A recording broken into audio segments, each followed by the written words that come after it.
الحمد لله وأشهد أن لا إله إلا الله وحده لا شريك له وأشهد أن محمدا عبده ورسوله. كيف حالك شيخ؟ Assalamu alaikum. Walaikum salam. Dawah Dynamics, brother. What's up? Sheikh, I got something real cool for you, man. Dawah Dynamics, Islam by touch. Alhamdulillah. What else? Strictly Sunnah, baby. Sunnah, all day, every day. All day, every day. All day, every day. Just Good as gravy. Because we're wearing a hat like this don't mean we don't got our little religious hat on underneath. Good as gravy, dog. I like that saying. I heard that a while ago from someone. Told me that, and I just been running with it ever since. Alhamdulillah. Because gravy is good. I like gravy. Alhamdulillah. This one particular film here, we got 13 minutes here on this one here. I got to clear up some data, but shit. We're good. This is going to roll for the whole day, so we're good. Whatever we get, I'll send it to you, inshallah. So good days never quit. How to keep dawah popping without burning out. How to keep it popping without dropping. Yep. And flopping and flipping. So what do you think of this topic, Sheikh? Give me a minute spiel on this. No, it's important. Good days never quit. Good days never quit. How to keep the dawah popping without flopping or dropping and stopping. Mm-hmm. Mopping. or copping. Yeah, that's right. Toe topping. Woo! So what you need to be doing is guapping. That's what you need to be doing. Yeah, that's right. Give me 5, man. Give me 5, brother. All right, that's right. So what you need to be doing.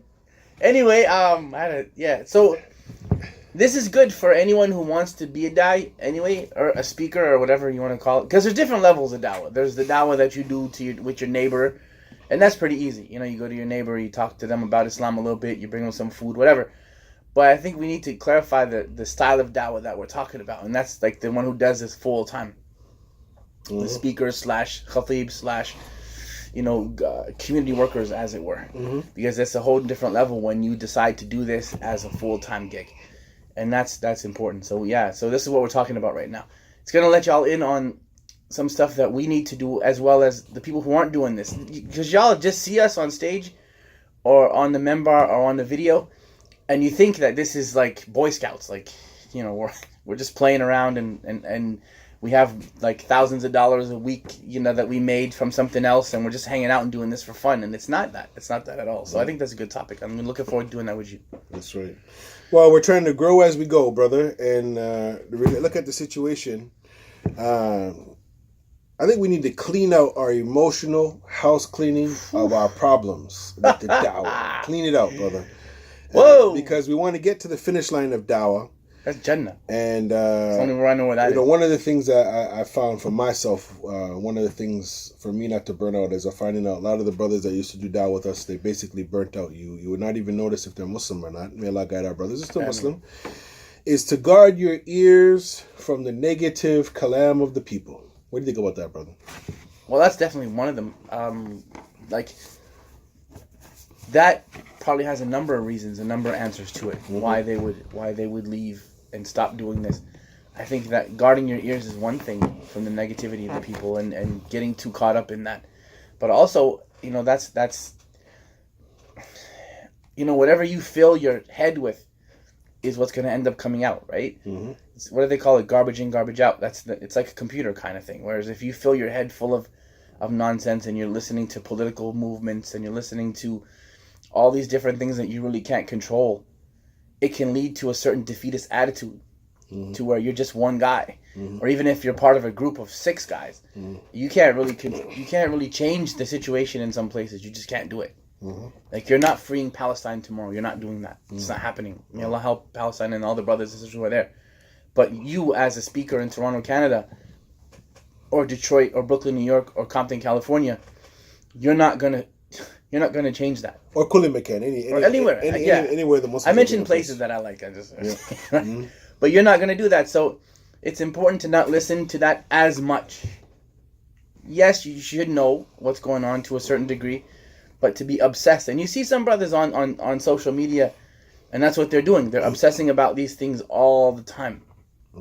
And I think that that's important to not do that, because it's traumatic. It really is traumatic. If you're posting videos of people being killed and bombed and slaughtered, bro, that's traumatic. You can't see that and be okay. You can't. Not only that, but it's disrespectful to the people that died as well. Like, would you want your dad's brains all over Twitter? Like, come on, man. So that's the negativity of the people. You know, don't be involved in it so much. Sure, you should know. It's good to know, but you can't change everything. Mm-hmm. And it leads to this defeatist attitude. And I think a lot of young brothers have this idealism that means that, okay, I'm gonna say something and the whole world's gonna shake. No, it's not. It's not gonna shake at all. Your phone's gonna vibrate. That's probably the most shaking that's gonna happen if you say something. So, do what you can with what you have. And that's the basics of that. Like, don't try to jump too high. Don't try to jump when you can't crawl. Learn how to crawl first. Learn how to crawl, then you learn how to stand up, you learn how to walk a little bit, then you learn how to run, and then you can jump somewhere. Okay. Yeah. So good days never quit. How to keep Dawah popping without burning out comes down to what my research has shown me, brother.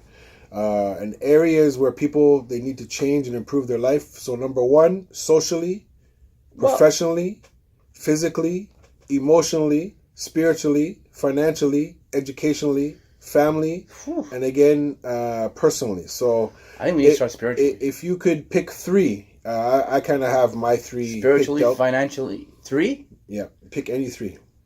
See, I would have picked out 4 right away, because I would say spiritually, financially, family, and educationally. Yeah, those would be my 4. That's pretty much the same with me too. Yeah. Because honestly, like, those are the 4 that I would focus on. If you don't know anything, how can you say anything?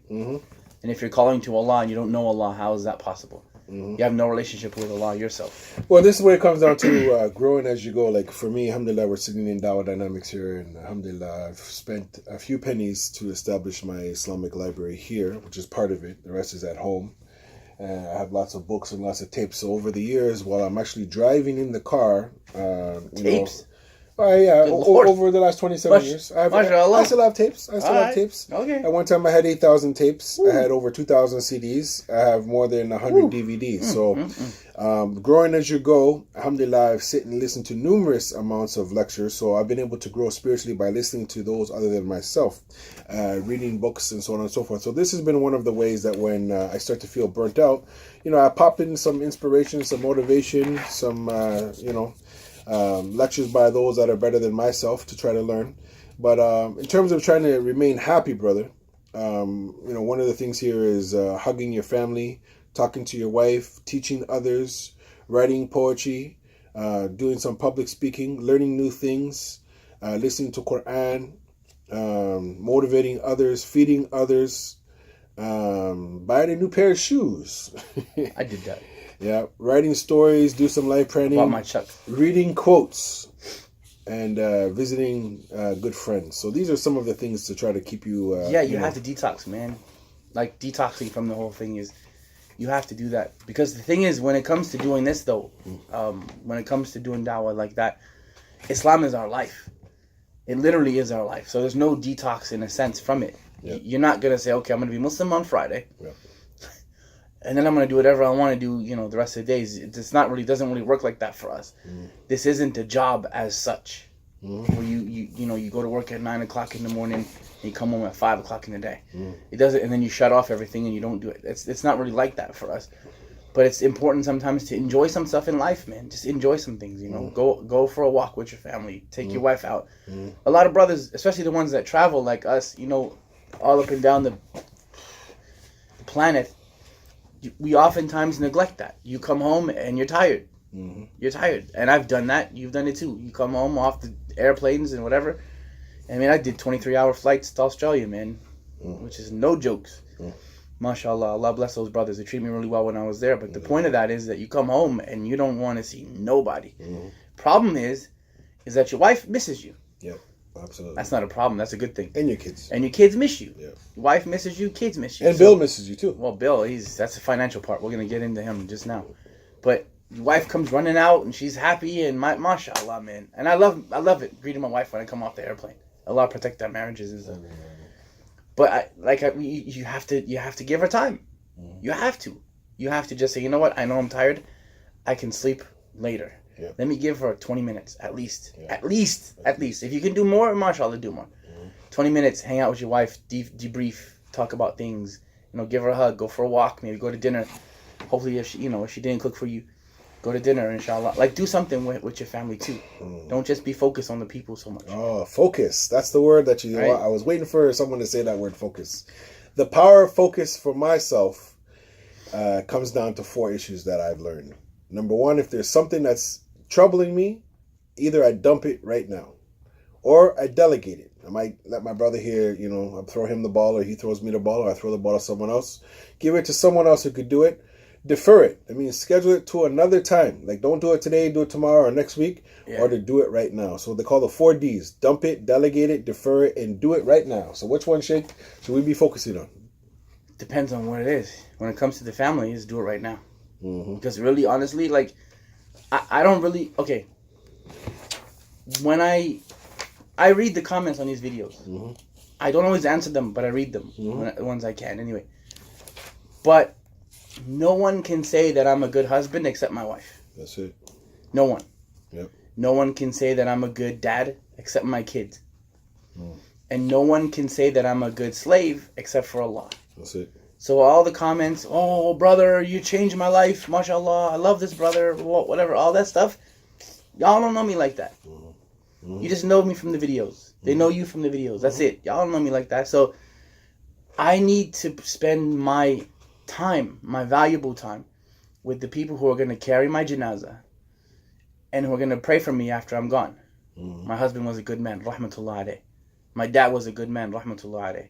My Abu Hafsa was a good friend to me, rahmatullah alayh. Like, those are the people that you need to spend time with, not the people that are just going to watch your videos and move on. And it's not to be disrespectful, but it just is what it is. You can be in front of 5,000 people, and that's fine. But my audience of 5 is better than, to me, that audience of 5,000. I got 3 daughters and my wife and myself.